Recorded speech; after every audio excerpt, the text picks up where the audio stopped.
Wood.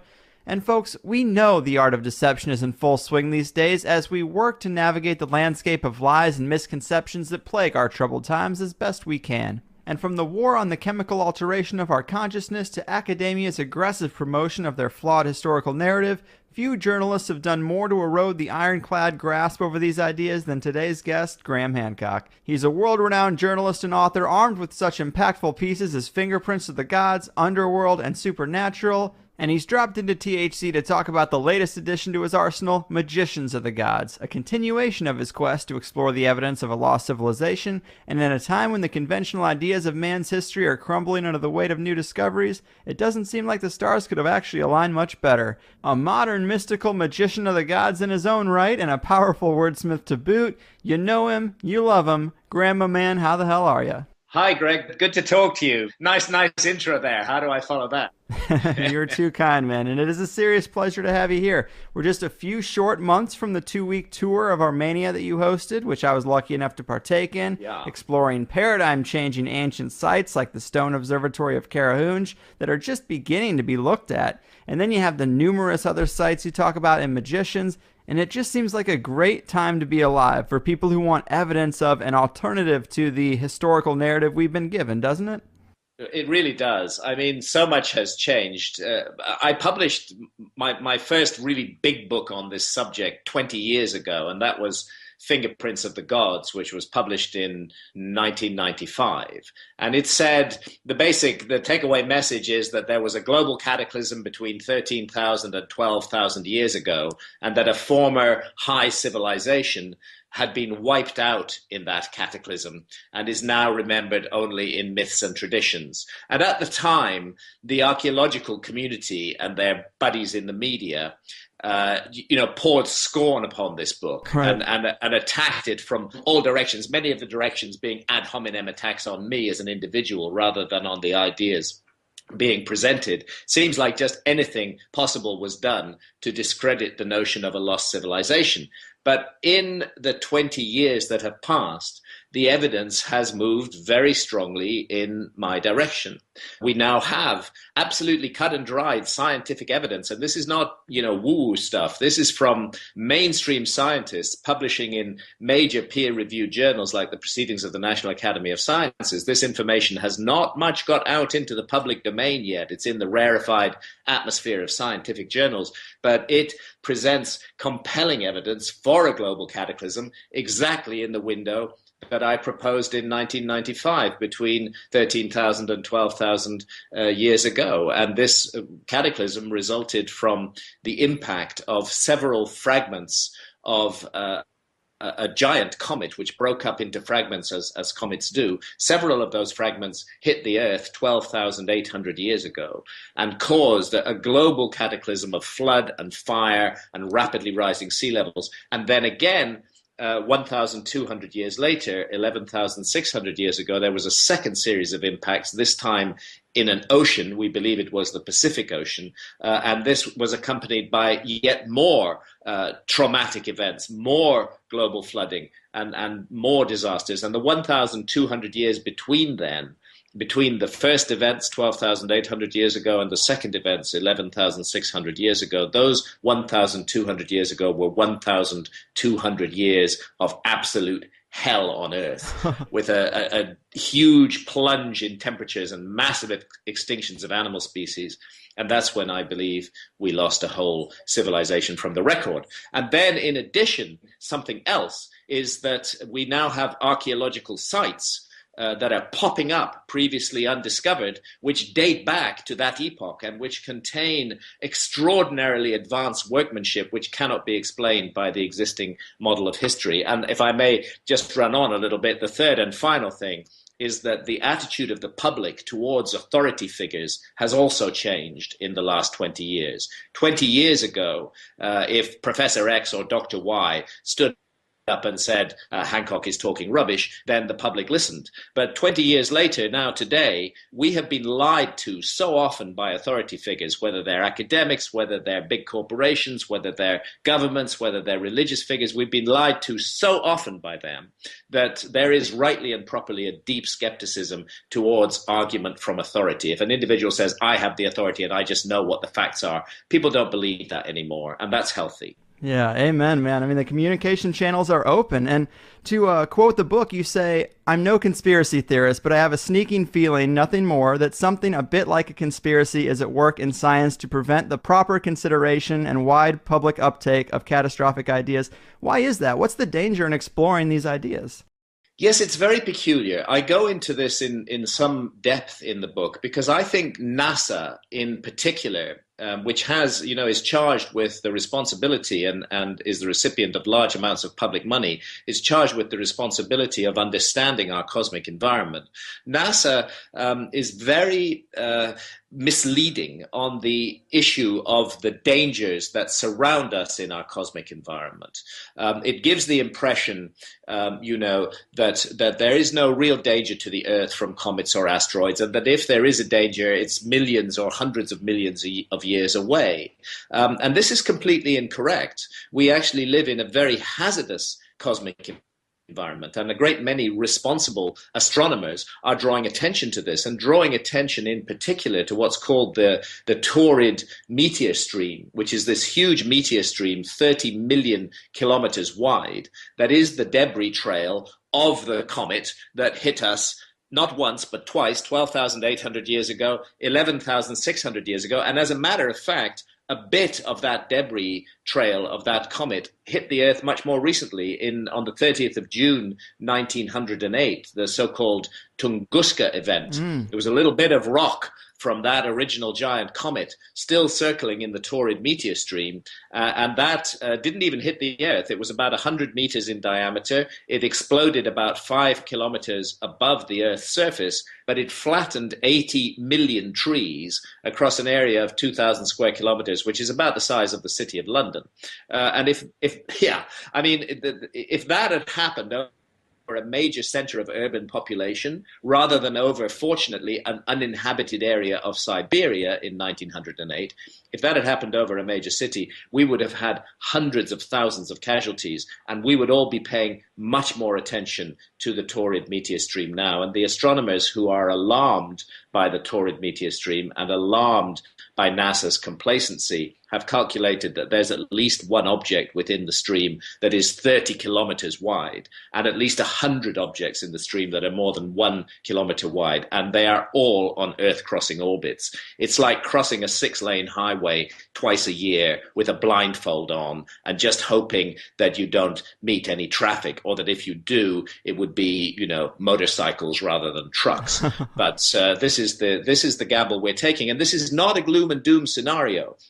Maybe NASA are afraid of causing panic, but this is not a gloom and doom scenario. We have the technology now to sweep our immediate cosmic environment clean, to be sure that we don't face any further impacts that might turn us into the next lost civilization. But we're not making that choice. The money is being spent on other things, on the big military budgets and on vanity projects for NASA, which really I feel it's much more urgent to make sure that we have a future on this planet. And the technology exists. We can do it. It's just a matter of choice. Yeah, it is a frustrating situation. And I guess this idea of comet bombardment or a meteor impact in the past, it's been speculated about, but I guess the critics would always say, where are the craters? But now there's kind of an answer for that, right? Well, there's absolutely an answer for that. You see, the impacts, the primary impacts, were in areas that don't leave massive craters, and I'll explain this. However, craters are now being found. The primary impacts 12,800 years ago were on the North American ice cap. And this was the Ice Age, 12,800 years ago, and the North American ice cap was still a couple of miles deep at that time. It had thinned out over the previous 20,000 years or so, but it was still a couple of miles deep. And you have at least 4 objects in the range of half a mile to a mile in diameter coming in at 60,000 to 70,000 miles an hour and impacting the ice cap. The craters are excavated in the deep ice. they cause a massive melting of the ice cap, and the craters effectively vanish. They're transient. They're not. They're no longer in the ground. But what you get is shock effects under the ice, and those shock effects, now that all of the ice has gone, as is the case today, can be measured on the ground. And in areas just outside the ice cap, in the northeast of North America, 4 distinct craters have now emerged that date back exactly to 12,800 years ago. So the question of craters is in the process of being answered by the team of more than 30 scientists who are working on this problem. But their key evidence, and that evidence alone is good enough, is what are called impact proxies. These are the chemical products of a massive cosmic impact, which cannot be caused by anything else. And they include, for example, nanodiamonds. These are tiny microscopic diamonds which are created by the shock and heat of the impact. They include carbon spherules. These are, again, a product of impacts. They include melt glass, exactly like trinitite, the melt glass that was created in nuclear explosions during nuclear tests. And they include evidence across actually 50 million square kilometers of the Earth's surface of temperatures in excess of the boiling point of quartz, temperatures in excess of 2,200 degrees centigrade.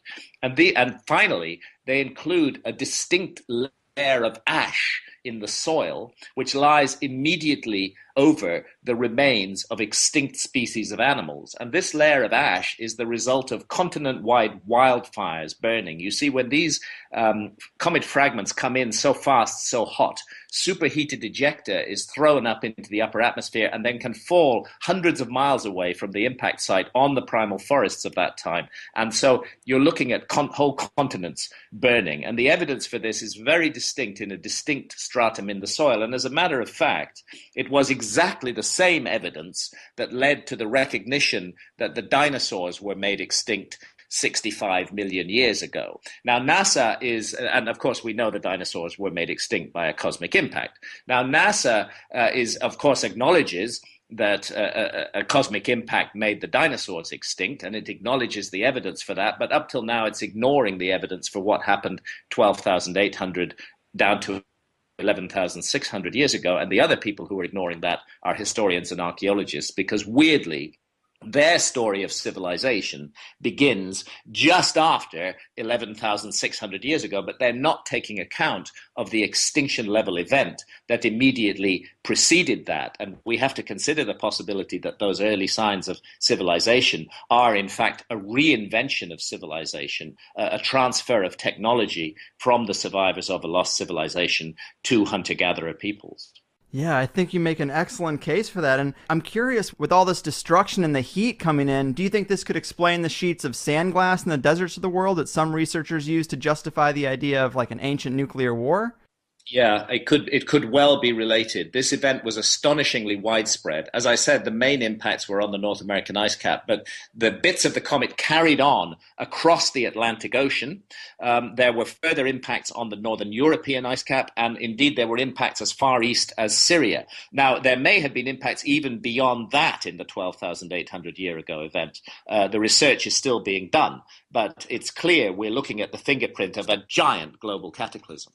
It's fascinating to see these types of discoveries that just give us another piece of history for our planet. But outside of the destruction to the environment, how it was radically affected, how does this affect the story we've been told about humanity? Well, I think it affects it enormously. I just slightly touched on that. You see, historians and archaeologists over the last 100 years or so have pieced together what they regard as a timeline of history. Right. And that timeline shows a straightforward evolutionary progress of the story of civilization from, primitive cavemen. Anatomically modern humans like ourselves, by the way, have been around for at least 200,000 years. And right there, we should have a question. Why did we wait 195,000 years to develop the first civilizations? Right. Isn't it possible that people exactly like us made civilization much earlier, but that civilization was in some way wiped from the record. At any rate, here's this nice timeline of archaeology, which sees the cavemen, who were entirely hunter-gatherers, the Stone Age, it's called the Paleolithic. They were entirely nomadic hunter-gatherers. This is the mainstream story. And around 11,600 years ago, weirdly, they suddenly started to develop agriculture, and then there was a slow build up from there, and about 6,000 to 5,500 years ago we begin to see the first megalithic sites that are built with gigantic megaliths, and then about the same period the first cities are built, and then we move onwards from there in a smooth progress right through to smart old us sitting here in the 21st century with our technology, and we see ourselves as the apex and the pinnacle of all of the human story. But the problem is that nice, comfortable, reassuring model has been built without taking account of the extinction level event that we now know took place in the foundations of history. So I would say the house of history may be very well built for the last 8,000 or 9,000 years, but it stands on foundations of sand. And we all know what happens to houses that are built on foundations of sand. Archaeology has to take account of this cataclysmic event between 12,800 years ago and 11,600 years ago and build it into its model of civilization, of the origins of civilization, or we'll never be getting the straight story. Amen, man. I totally agree. And I think this is just, it's so great to just see all this stuff kind of coming to light. And I guess one of the biggest pieces of the puzzle is Göbekli Tepe. Why is this so important to this new paradigm? Yes, it's of absolutely crucial importance. And this is Göbekli Tepe, a site in Turkey, in southeastern Turkey, in Anatolia, which wasn't discovered until the second half of the 1990s. The reason it wasn't discovered, by the way, Göbekli Tepe in the Turkish language means pot-bellied hill. And that pot-bellied hill, it looks a bit like a pot-bellied hill that sits over the entire site, is absolutely 100% artificial. It was all put there by human beings, teams of people, hundreds of them, with buckets filled with earth and rubble. They came and covered up the previously existing giant megalithic site that lies underneath that pot-bellied hill. They deliberately, systematically, carefully buried it, and it wasn't touched again for more than 10,000 years. The site flourished from 11,600 years ago, we now know, and that is the exact date for the second cataclysmic event that was accompanied by enormous global flooding. 11,600 years ago is the beginning of Göbekli Tepe. The site was used for about 1,000 years, down to 10,600 or 10,400 years ago. And then whoever made it, whichever mysterious culture created this huge megalithic site, which, by the way, is 50 times bigger than Stonehenge and 7,000 years older than Stonehenge, whichever culture created this huge megalithic site then deliberately buried it like a time capsule, sealed it away. It wasn't touched again for more than 10,000 years until archaeologists rediscovered it in the second half of the 1990s and began to excavate it. And there, awaiting for them under the ground, was a colossal, inexplicable mystery. First of all, to understand a megalithic site, what megalith means big stones. Right. And what we're looking at is T-shaped limestone pillars that have been quarried out of the solid rock, and they form roughly the shape that we would recognize as the letter T. Actually, when you get closer to them, you realize that they're anthropomorphic, that they represent human forms, with the top of the T, the crossbar of the T, representing the head of the individual, and the upright pillar representing the body. And on many of these pillars are carved arms with hands with long fingers meeting in front of the belly over a very distinct kind of belt. And in fact, many of the pillars at Göbekli Tepe are richly carved with amazing works of art. Now, the problem is that according to the mainstream model of history, you need a settled agricultural society which has produced surpluses for generations, which has allowed people to become specialists. They no longer have to go out and hunt and gather for their living. They can become specialized in various skills, including stonemasonry.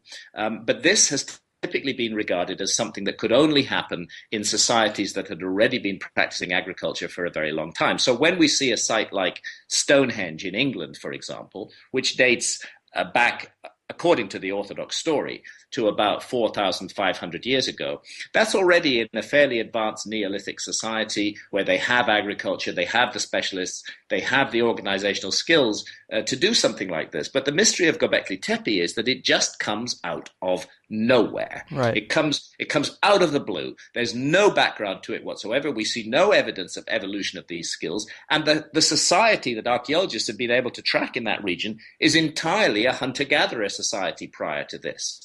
And then suddenly we get this enormous megalithic site being created, and it's very sophisticated. It contains, for example, the world's first perfectly aligned north-south building. And to align a structure perfectly to north and south requires the use of accurate astronomy. We see many indications that astronomers were at work at Göbekli Tepe. So to cut a long story short, what archaeologists are scrambling to catch up with this right now. But to cut a long story short, the fairy tale that they are trying to spin is that a hunter-gatherer population, which had no prior experience of architecture at all, no prior experience of moving megaliths that weigh more than 20 tons, and in some cases up to 50 tons in weight, no prior experience of organizing a labor force or of involving specialists like astronomers in the work, that this society suddenly wakes up one morning almost divinely equipped with all the knowledge, magically equipped with all the knowledge and all the skills and all the necessary background to create the largest megalithic site that has ever been built on Earth. And at the same time, just as an aside, they also decide to invent agriculture, because it's exactly at that moment when Göbekli Tepe is created 11,600 years ago that we see agriculture suddenly spreading amongst the hunter-gatherers of this region of Turkey. And to me, the archaeological fairy tale is quite absurd. It's obvious that what we're looking at is a transfer of technology from the survivors of a lost civilization who already knew how to work megalithic architecture and who already knew all about agriculture and who settled amongst the hunter-gatherers in Turkey and transferred their skills to them. They used Göbekli Tepe as a center of innovation. And what really drives this home is that this site pops up immediately after a global cataclysm on a scale that is absolutely capable of having wiped out almost all traces of a prior advanced civilization. Right, yeah, this news story is making a lot more sense. Now, in Armenia, we saw a couple of things like Karahunj and the supposed buried pyramid there, which, Yes. Armenia and Turkey are geographical neighbors. You have any idea how these sites might fit into the story? Yes, I think Armenia fits very much into the story in lots and lots of ways. First of all, let's take Karahunj. Karahunj is an intriguing situation in itself. Well, we saw it together, Greg, and there's these amazing alignments of megaliths flowing in an almost serpentine-like pattern across a plain surrounded by distant mountains. And these megaliths, many of them have holes drilled through them. And those holes, we now know, were used for astronomical observations. And the astronomical alignments that come out of them are very, very old, going back into that 12,000 year ago period. And secondly, recently just discovered, by the way, at the bottom of the Sicily Channel in the Mediterranean, and not that far actually from Armenia, at a depth of more than 40 meters, more than 130 feet under the ocean, marine archaeologists have come across something totally unexpected, which is a huge submerged megalithic site. And lo and behold, there's a megalith there which is 36 feet long. And one of those, that 36-foot long megalith has holes drilled through it, exactly like the holes that we saw in the Great Stone Circle at Karahunj. But in the case of the megalithic site at the bottom of the Sicily Channel, we can be sure that it's vastly ancient because studies of sea level rise are very well advanced. And we know that that area has been covered by the sea for at least 9,500 years, which means that the site that's sitting there must be much older than that. We don't know how much longer it stood there before the sea levels rose and covered it, but certainly it may have been there for a very long time. And that now makes sense in context of Göbekli Tepe, where we know the site is 11,600 years old. And I think what it's going to require us to do is to reconsider the dating of other megalithic sites around the world, including Karahunj. I mean, archaeologists really suggest Karahunj might be, some of them say 3,000, some of them say 4,000 years old. Nobody really knows. The astronomical alignments and the nature of the site point to a much greater antiquity. And it's important to make something clear here, which is that the dating of megalithic sites is actually very difficult. There is no technique for directly dating when a stone monolith was cut and moved into position. Because carbon dating doesn't do that. Carbon dating only dates organic material. Mm-hmm. So what archaeologists look for is a piece of bone, a piece of carbon, a piece of charcoal, for example, that is so clearly and immediately associated with the stone they want to date that they can make the inference that the stone dates from the same period as the organic material. And this is very dangerous, really, or potentially very inaccurate, because it's possible that later cultures wandering over a site, if this site is exposed, as many megalithic sites are, later cultures wandering over it introduce much younger organic material. And that organic material is what is dated, and it gives a falsely young date for the site. Now, this couldn't happen with Göbekli Tepe, because Göbekli Tepe was deliberately buried more than 10,000 years ago and has been sealed since then. So there's no possibility of later organic material being introduced to it. And it can't happen with the site at the bottom of the Sicily Channel, because it's 130 feet under the ocean now.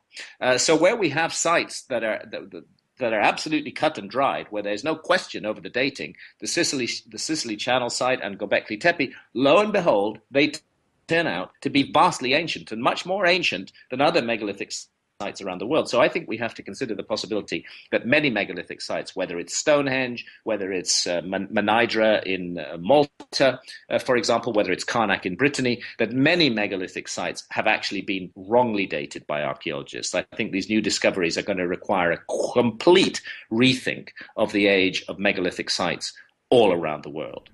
Agreed. And the Armenian sites, sorry, I slightly went off your topic there, Greg, but the Armenian sites are very much part of it. Karahunj is a fantastic site, and I would urge anybody who has the possibility to do so to go there and take a look at it.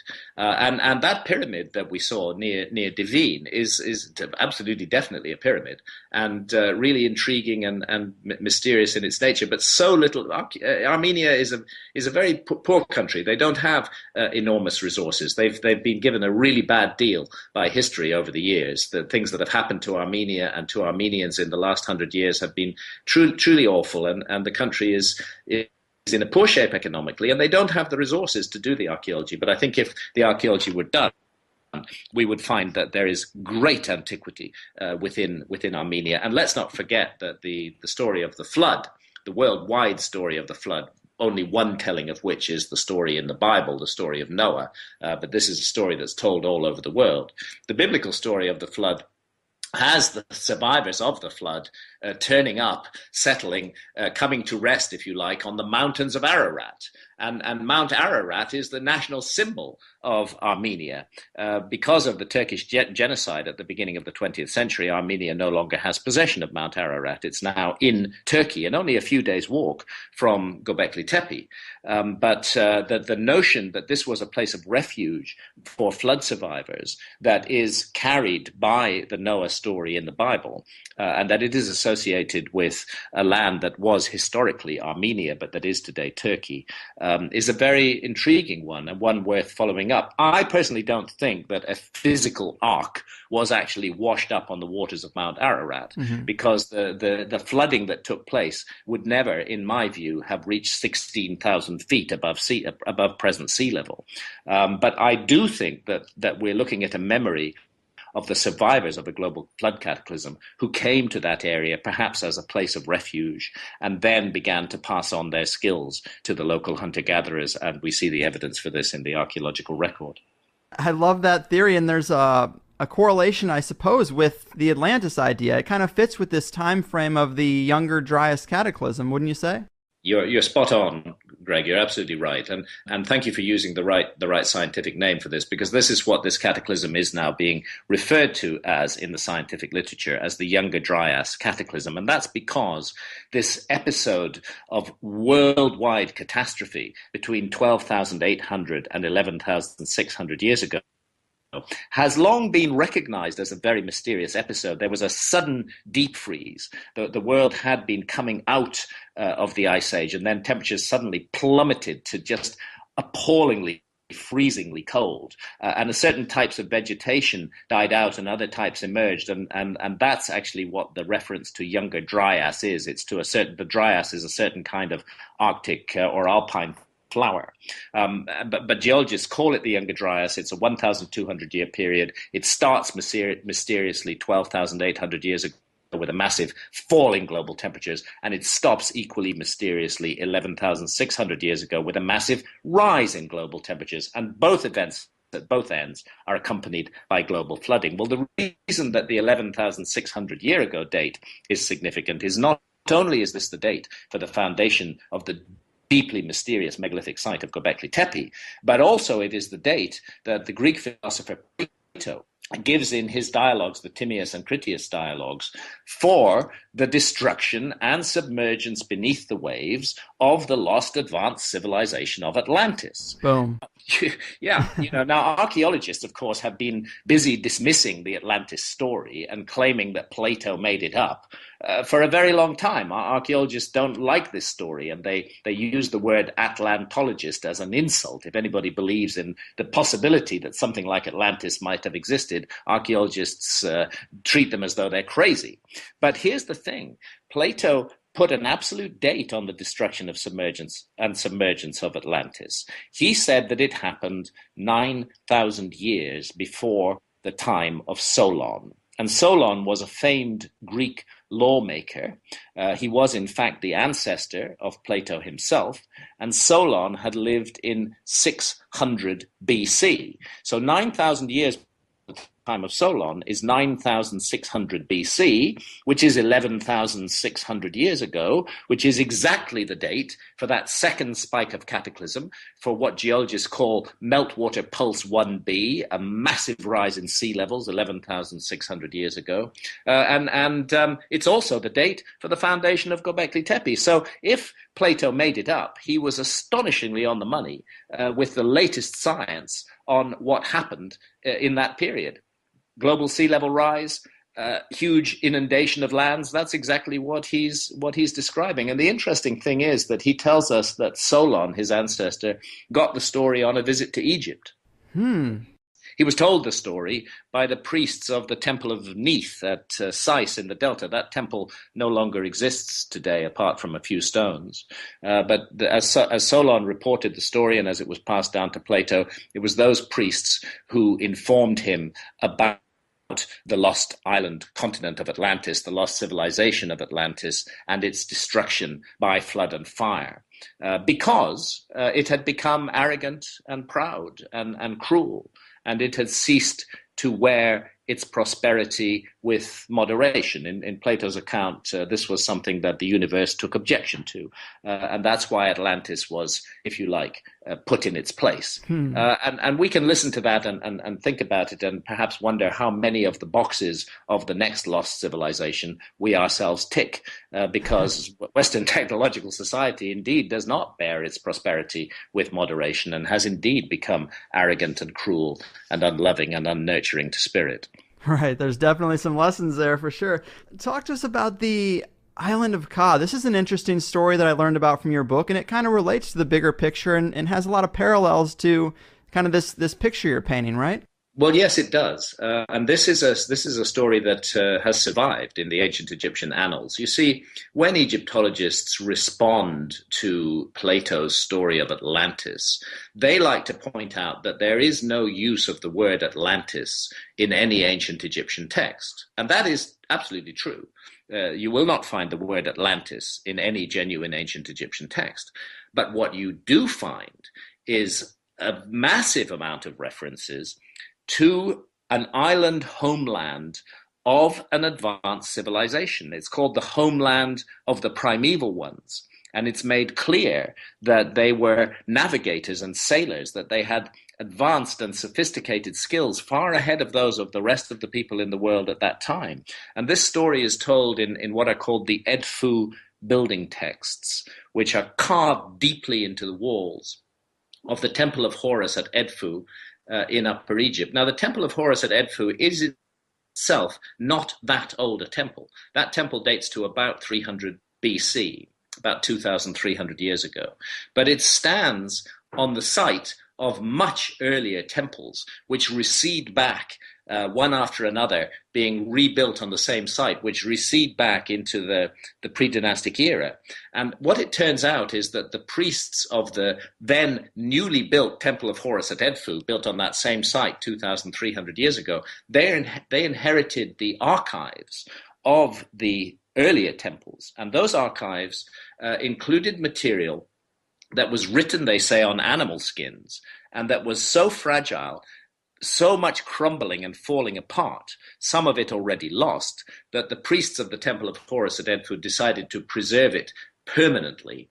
And they took extracts from those texts, and that's what they copied onto the walls of the temple, deeply inscribing them. And these are the Edfu building texts. And they of the destruction by fire, by a cosmic event, by something that's described as a great serpent that leaps out of the sky and strikes the island and splits it and forces it to be submerged beneath the waves. They tell how there were survivors of this cataclysm because some of the quote-unquote gods were at sea at the time, and they tell how those gods navigated their way back to the location of their former island and found it vanished entirely beneath the waves and the sea there completely filled with mud. And this is a direct echo of Plato's story because he tells us exactly the same thing, that when Atlantis went down and vanished forever, the sea where it had stood was filled with so much mud that navigation became difficult. So there is the story. The story of Atlantis is told in ancient Egypt. It's just not called Atlantis. And then we learn that those survivors of the primeval island of the gods, that those survivors wander the world. There's a very evocative phrase in the ancient Egyptian language about their wanderings and how they go to other lands. And their mission is to reconstitute or reincarnate, reinvent, if you like, their former civilization. And Egypt is one of the places that they do that. And there they build what are referred to as primeval mounds. And these primeval mounds are to serve as the sites for all future temples and pyramids in Egypt. They're a kind of blueprint that is laid out on the ground at that time. And I would suggest another place that they went was Turkey, Mount Ararat, the lands around Mount Ararat. And we see their fingerprints in the mysterious site of Göbekli Tepe. And I think they also went to many other countries. I think we find their traces in Mexico.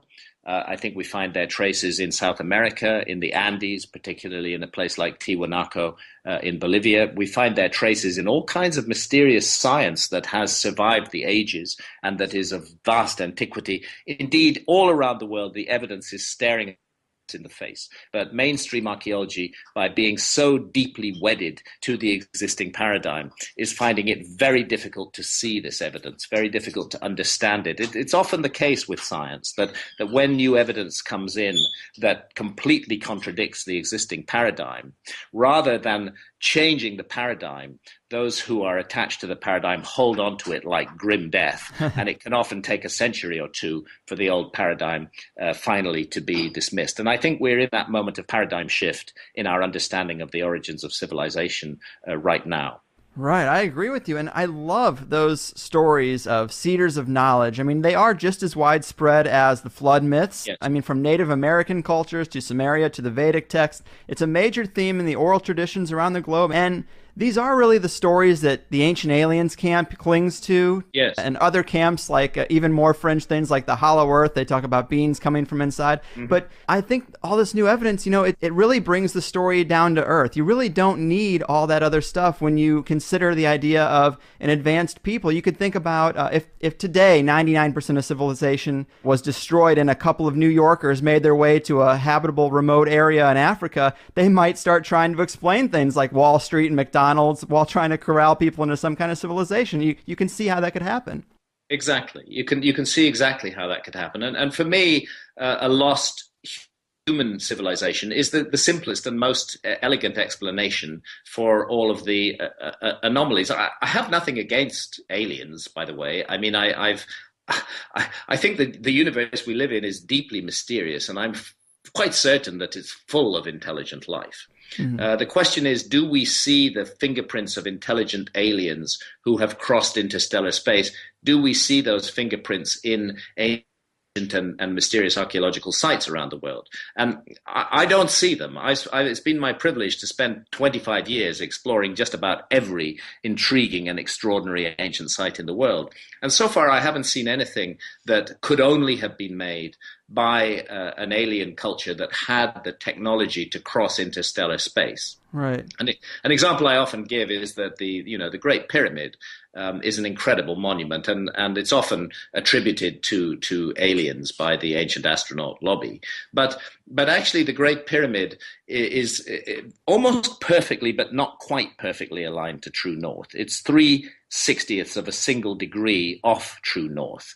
The sides of the Great Pyramid are almost exactly the same, but there are variations of up to 7 inches in the side lengths. In other words, there is error in the Great Pyramid. And I think if you have the technology to cross interstellar space and navigate your way to this little blue dot of planet Earth, and you somehow want to build a pyramid or involve the local population in building a pyramid, you would be sure that you would get your alignment to true north right, and you would be sure that you would get the side lengths of your monument absolutely right. So I think we're looking at absolute evidence of human error in the construction of the Great Pyramid. Nevertheless, it's incredible. It's an incredible piece of work. This is a monument with a 13-acre footprint. It weighs 6 million tons. It's 481 feet high. To align it to just within 3/60ths of a single degree of true north is astonishing and uncanny precision. Yeah. And I would say that it speaks of human abilities and the skills and knowledge of a lost civilization. Yeah, you very well may be right. Another thing I wanted to ask about was this handbag symbol, a related image that we see across way too many supposedly unrelated cultures. When did you start to recognize this? It goes back quite a while. I'm not the only person who's spotted this. Quite a number of us have been intrigued by this mystery over the last few years. It first really grabbed my attention when my wife Santha, who you know is a photographer, and Santha and I worked together, and we did many journeys in Mexico, particularly back when I was researching fingerprints of the gods in the early 1990s. And one of the sites we visited is a place called La Venta on the Gulf of Mexico, which is attributed to a very interesting culture called the Olmecs. Actually, we don't know what they called themselves. That's what archaeologists call them, who were the predecessors of the Maya. And actually, everything the Maya knew and passed on had come down to them from the Olmecs, including the Mayan calendar, which is itself an astonishing technological device. The Mayan calendar, by the way, inherited from the Olmecs, gives us a more accurate length of the solar year than using in our scientific society today. And within the Mayan calendar, there are devices that will enable you to accurately predict eclipses of the moon and when they will fall 200,000 years into the future, or to accurately say when they happened 200,000 years in the past. So this line of transmission through the Olmecs to the Maya in the Mayan calendar has preserved a scientific artifact.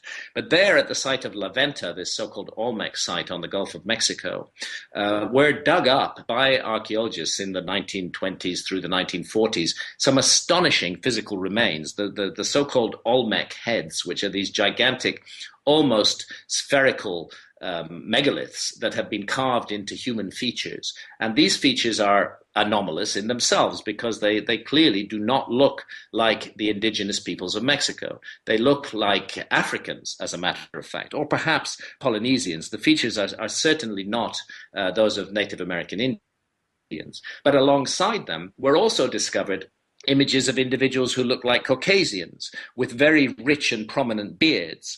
And Native American peoples don't normally grow, very large prominent beards like this. They don't have the facial hair for that. So this is puzzling. But then amongst these artifacts is the earliest, carved on a huge stone slab, is the earliest surviving representation of the god Quetzalcoatl, which means the feathered serpent, who was remembered as a great civilization bringer in a time of darkness. He brings the gifts of civilization to the peoples of Mexico. And lo and behold, enshrined within the coils of the feathered serpent sits a man, and he's holding a very definite kind of bag in his hand.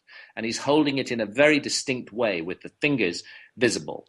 Now, I just filed that away. I didn't notice the bag symbolism when I first wrote about La Venta back in 1995 with Fingerprints of the Gods.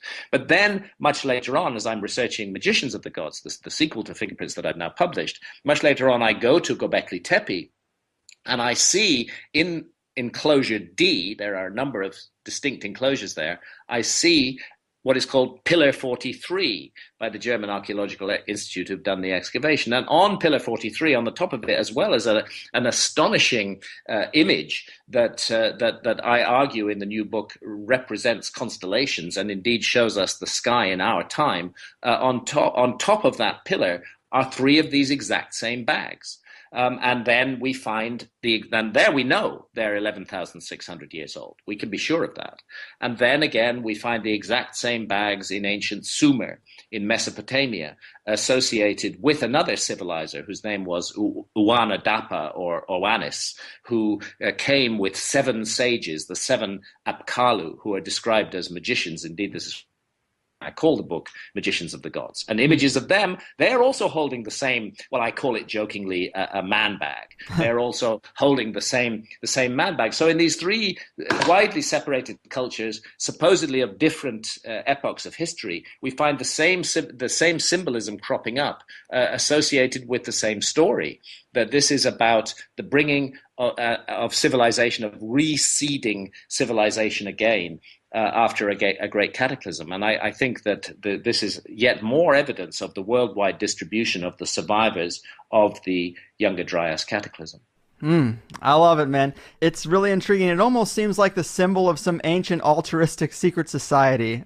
It does. That's what it seems like to me. Like, if you were carrying one of those bags, then other people would know who you were. Right. It's like a secret handshake or something like that. Now, what was in those bags, we can't know. We can only speculate. But the symbol is enormously widespread and mysteriously interconnected all around the world. That's a fact. Yeah, and you mentioned this Pillar 43 and Enclosure D at Göbekli Tepe, and it is a major part of this new book, and a big part of that is decoding what might be a message there, and this also relates to why it's referred to as a time capsule. What do you think's behind that message? Okay. Well, first of all, there's one other thing I need to say about Göbekli Tepe, which is that the site, as it has so far been excavated, is only a tiny proportion of the whole site. What we're seeing exposed by archaeologists since the mid-1990s is just a fraction of it. They've been over the whole site with ground-penetrating radar now, and they know that more than 50 times as much still lies under the ground. That's why I say that this site, which is 7,000 years older than Stonehenge, is also 50 times larger than Stonehenge, because the existing exposed area of the site is already the size of Stonehenge, and underground awaiting to be excavated is so much more. Hundreds and hundreds and hundreds and hundreds of gigantic megalithic pillars still lie buried. So the full message of this time capsule may well remain to be revealed, but we have the intriguing hint given to us on Pillar 43 in Enclosure D. Now, listeners would really need to go to the book to see the full argument and to see the photographs and to see the case that I'm making here, which, by the way, is based, and I want to pay tribute to Paul Burley, an engineer and an architect who was the original proposer of this idea and whose work I reference in Magicians of the Gods. But there's a certain area of the sky which is divided by the Milky Way. Now, the Milky Way is our home galaxy, and the center of the Milky Way incorporates what's called a dark rift. It's caused by nebulae, cloudy nebulae in the heart of the Milky Way, and it looks like a dark gap in the middle of the Milky Way. And that dark gap was of great importance to many ancient cultures, particularly the ancient Maya, who saw it as the womb of creation, as the cosmic womb of rebirth, very symbolically important to them. On either side of that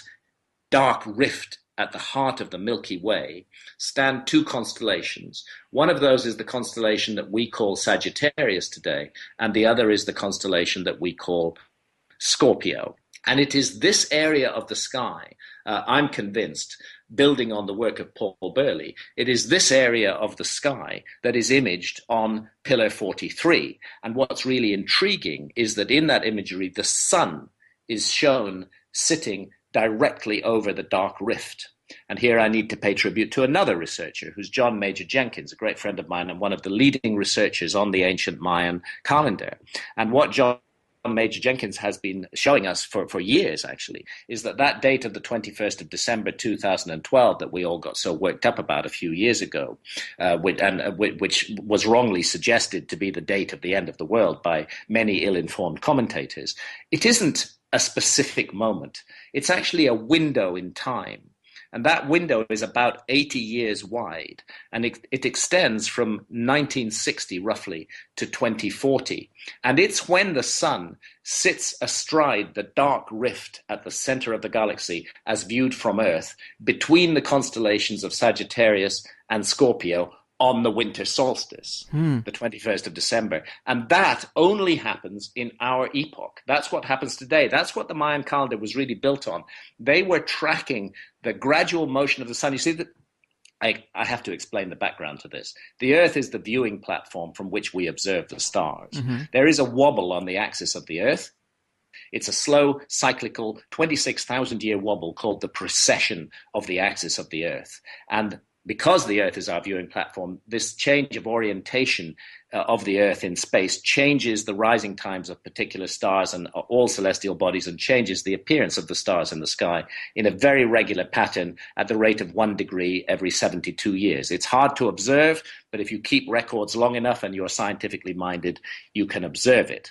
And this is the knowledge that is incorporated into the ancient Mayan calendar, and it was based on the precessional changes in the position of the sun against the background of the stars on the winter solstice. And it is that exact moment that is depicted in great detail on Pillar 43 at Göbekli Tepe. This tells us, if I'm right, and readers must make up their own mind from the evidence I present in the book, this tells us that whoever created Göbekli Tepe had advanced scientific knowledge of the phenomenon of precession and were able to simulate future skies, the changes that would take place. And secondly, it tells us that they wanted somebody to pay attention to the sky of our time. Indeed, it is very much the same message as the Mayan calendar. It's watch the sky during this window of 80 years between the decades that we call the 1960s and the 2040s in our epoch. Wow, man. And if you're somebody who puts any stock in synchronicity or some sort of poetic unfolding of events, how coincidental is it that this very pillar would be unearthed and decoded in the very era it's referencing rather than any other time before or after? That's interesting. I agree with you. It's a very odd thing that this should happen, and something odder about it. Göbekli Tepe was noticed by archaeologists in the very early 1950s, which perhaps coincidentally is just before that window in time opens. American archaeologists visited the site in very early 1950s. They were looking for Stone Age remnants, and they found some flints on the ground. But then, sticking up out of the soil of that pot-bellied hill, they saw the tops of a couple of beautifully carved pillars. And their immediate conclusion, because of their prejudices, because of their preconceptions, were that those pillars were recent, that they must be looking at a Byzantine cemetery. And for that reason, they abandoned the site and never excavated it further.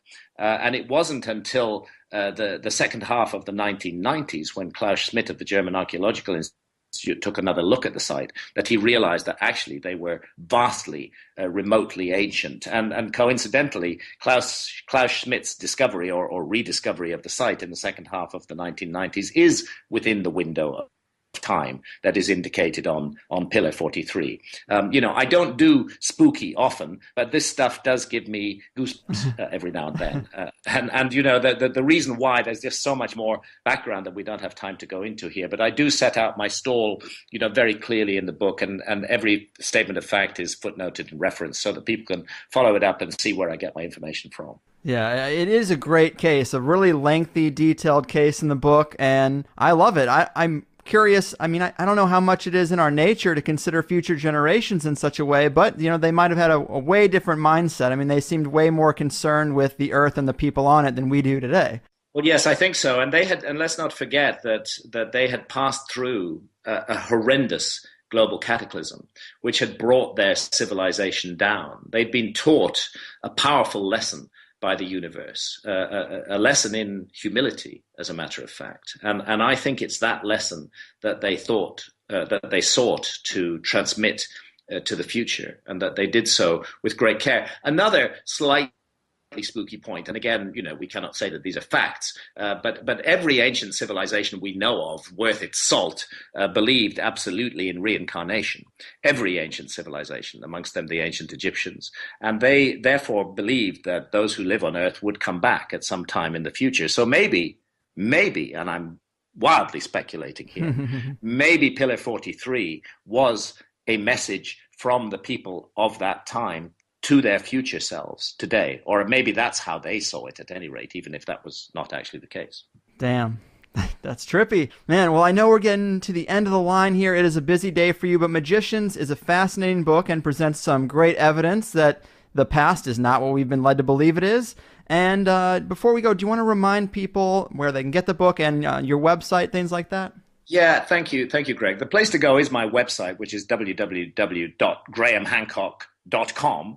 And there's a special page dedicated to Magicians of the Gods there, and there are links to go purchase it if you want to do that. It was published in America on the 10th of November. It was published in the UK on the 10th of September. It's coming out in Canada very shortly. And I hope that this I know for sure is the first major work that has considered the implications of that cataclysm between 12,800 years ago and 11,600 years ago, has considered the implications of that cataclysm for the stories we tell ourselves about our past. And we should never forget that history is a narrative. And I believe that this new evidence, it's not me, I'm simply the vehicle that puts this evidence before the public. It's the evidence itself that matters. And that evidence is a game changer. We are going to have to change everything we have thought about the origins of human civilization. And in so doing, vast new avenues of inquiry open up that can teach us so much about ourselves and what we're doing here on this planet. Well said, man. And that was great. We covered a whole lot of ground there. Thanks so much for being here, man. I had a blast hanging out in Armenia. Definitely a life-changing trip. Hopefully we can do this again sometime after the holidays and talk about more of the interesting things that you've gotten into, psychedelics and all that. Greg, you have an absolute commitment from me. I am looking forward to having a much longer discussion with you, hopefully in January of 2016, and we can go for a couple of hours and get into lots of other areas of my work. Because you're right, I mean, psychedelics and consciousness and the adult sovereignty over consciousness are also crucial issues for me, and I've talked a lot about this, and I'll be very, very happy to engage in discussion with you about that. Amen, man. We're looking forward to it. Well, until then, take care of yourself. Enjoy the holidays. Thank you, Greg. Thanks for having me on the show. You got it, man. Thanks for being here. Well, whoop, there it is, people.